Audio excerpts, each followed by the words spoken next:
Hey Freediver fans, we are talking about reels today. So we're going to go through different drag systems, belt reels, stuff for slings, pole spears, and spear guns. And why do you want to put a reel on your gun? Erik's going to have some good points too. I'll have a couple.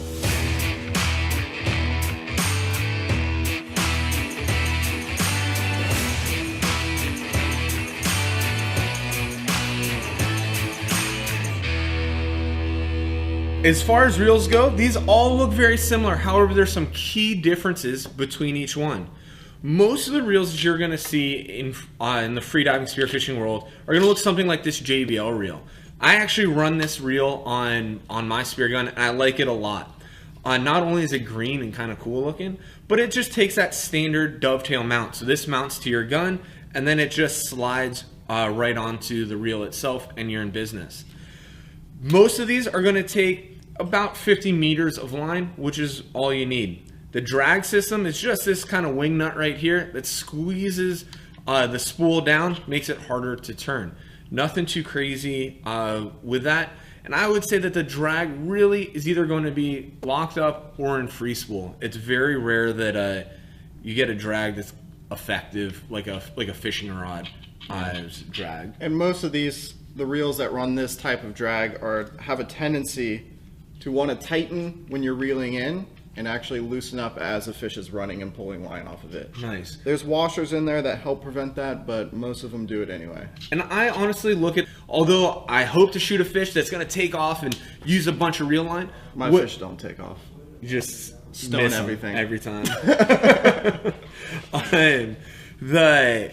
What happens the majority of the time though is, let's say I shoot a grouper, it runs into a rock and holes up. Now I get to run up to the surface and fight the fish on my terms. And that's really what that reel is allowing you to do, is stay connected to the fish while you're up at the surface, so it's not going to take off on you, you're not free shafting it. I consider a float line or a reel to be a mandatory spear gun accessory if you're free diving. If you're on tanks, it's not as important, but everyone says, oh, I'd let go of the gun. Nobody ever lets go of the gun. You got to have a reel or a float line. The next one, the Aussie Reel. It's a great reel. It is an awesome reel. I think it's probably the strongest built reel out of all of them. If you just want to buy one reel for the rest of your life, the Aussie Reel is hard to beat. The RIFFE reel is what you want. You like the RIFFE reel? They sell a lot of spear parts to the RIFFE reel. We'll get into that next. Yeah, they also sell a lot of spear parts for the Aussie Reel, but what they do is they change out all the colors, so you can get this little circle to be a one color, this one to be another, this one to be a third color. My reel looks absolutely crazy, which I like. You can also put all kinds of different line on here. This is like purple and green, like the Hulk, man. You get a matching Florida Freedivers hat. I was thinking Barney. You're Barney.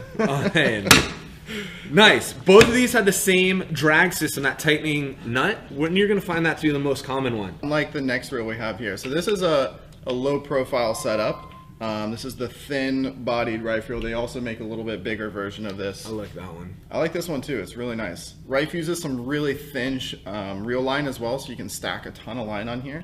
But what really sets the RIFFE reel apart from like the Aussie or the JBL or any of the other friction drag reels is there's a lever on the side here. You can see that guy. And that actually controls a couple different mechanisms on the inside that have little, I don't know, barrel drags. I don't know. They're so it has a mechanism that actually applies drag to the spool, similar to a fishing rod or reel. So if you got like a big 50 wide Tiagra, that like big lever drag on the side, it's pretty much the same exact concept. So these things work really, really well because you have those intermediate drag settings if you want to, or you can go free spool, or you can go to full lockdown. Another cool feature on the RIFFE is even if you're in a mid drag setting, it's actually still pretty easy to reel in, but applies a little bit more drag on the way out. So it's actually like a reverse setup, which is kind of cool. Really well built reels, super thick, stout parts on them, similar to the Aussie. So all solid spool, there's no holes in there, which I like. We can talk about that maybe in a little bit. So the RIFFE reel definitely stands apart from the crowd just because of its friction, or non-friction drag setup. All right, so the next category of reels that we're gonna get into are something that you're probably more than likely gonna use on a pole spear most of the time, and that's going to be the belt reels. So this particular one is the Rob Allen belt reel, and that the name implies exactly what it's used for. These guys actually strap on your belt like so. This one's a quick release style where you have this piece going over the top. You can pop that off of there if you need to. But this is just a standard Rob Allen reel, the same friction drag setup that the other ones have there. However, it's just mounted on this base plate.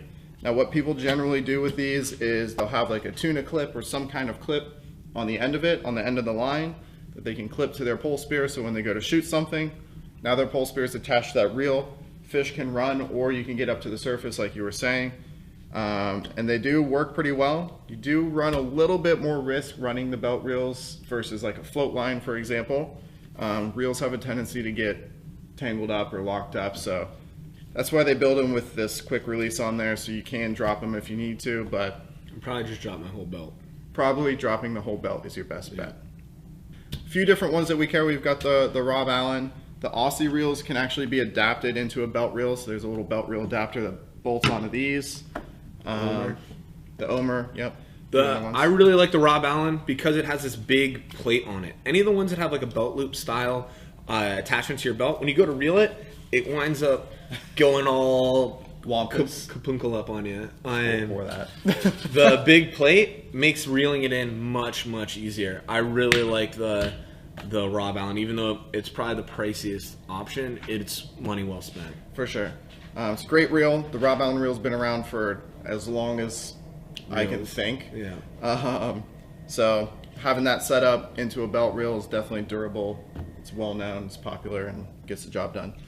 The next category of reels that we have are going to be these little tiny micro reels. These things are really cool. They come in a variety of different sizes. Most of them are going to be anywhere between 20 and 30 meters of line. What they work great for are putting on small stuff like the Cat 5 sling that we have here at Florida Freedivers. Pops right on there with your standard dovetail, small roller guns, or just tiny guns in general. But this thing works really well on slings. It's the perfect size for that kind of application. This one with our Cat 5 sling works really well with our built-in line release there.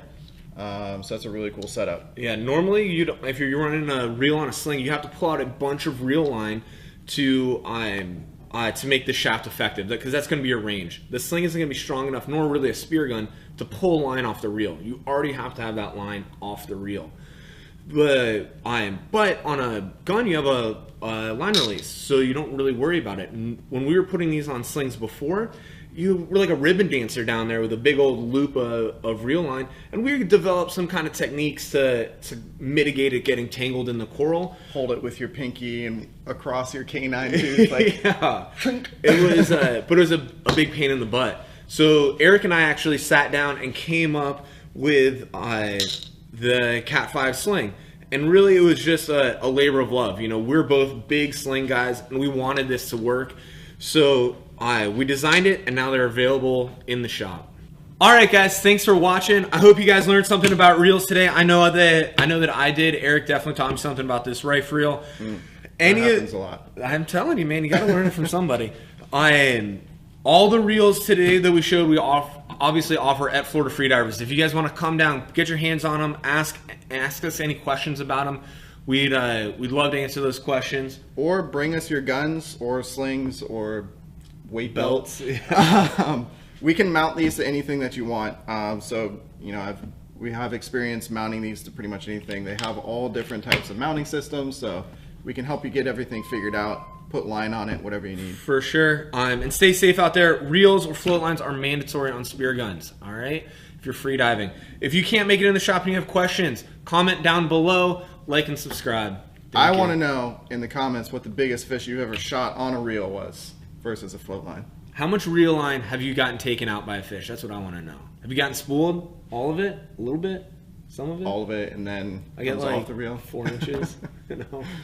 Panic mode and grab the reel. That's what I always do. All right, we will see you guys in the next one. See ya.